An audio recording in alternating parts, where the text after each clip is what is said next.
Now I can't guarantee if you drink all of this, you may not have some magical side effects. Hey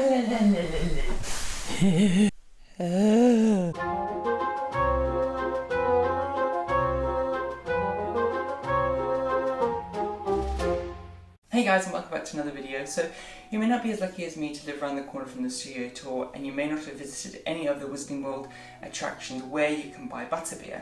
So if this is you, this is why I came up with Harry Potter Butterbeer Recipe, which I believe is the closest that I've tried. Okay, so things that you're going to need are a couple bowls of mixing and a spoon for putting the topping on. This is the actual topping, like the secret to the topping that I think. It's Rich's Rich Whip non-dairy topping. Now you can find this at like Jewish grocery stores. It is particularly non-dairy whipping cream, so this recipe is also non-dairy. The other key ingredient that you're going to need is the Flying Cauldron butterscotch beer. Nicely chilled, as you can see. This, I believe, also tastes exactly like the drink, the soda portion of the drink.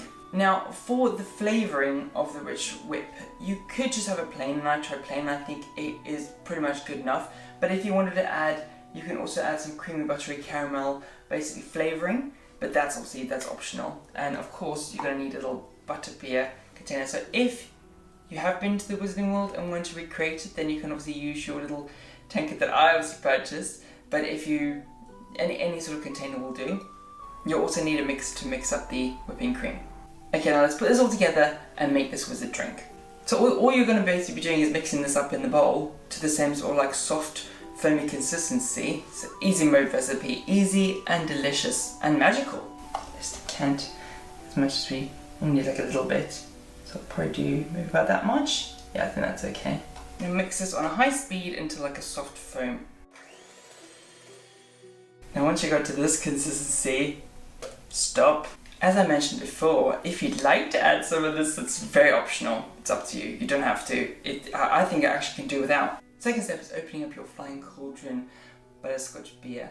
And don't do it from a high, because you want to keep the bubbles. Now once you've done that, you're basically going to spoon some of this mixture on top.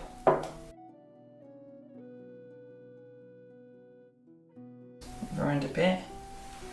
I think that's probably it. Ta-da! Now be wise to drink this very soon, because obviously they make it separately at the tour. You may have seen they keep the soda separate and then they put the topping on top afterwards, because what it starts doing, if you leave it, it starts sort of blending together, becoming like a float, and that's not what we want. So drink it as soon as possible, and I think I'm going to do that just now. That is so good. Oh my god, I can't believe this. I'm so going to be able to drink this all the time. And when I was practicing this, I was so full of butterbeer. So much. This is amazing. So if you haven't had the opportunity to go to any of the Wizarding World attractions, definitely try this. This is the easiest recipe that you ever tried. It's basically two things.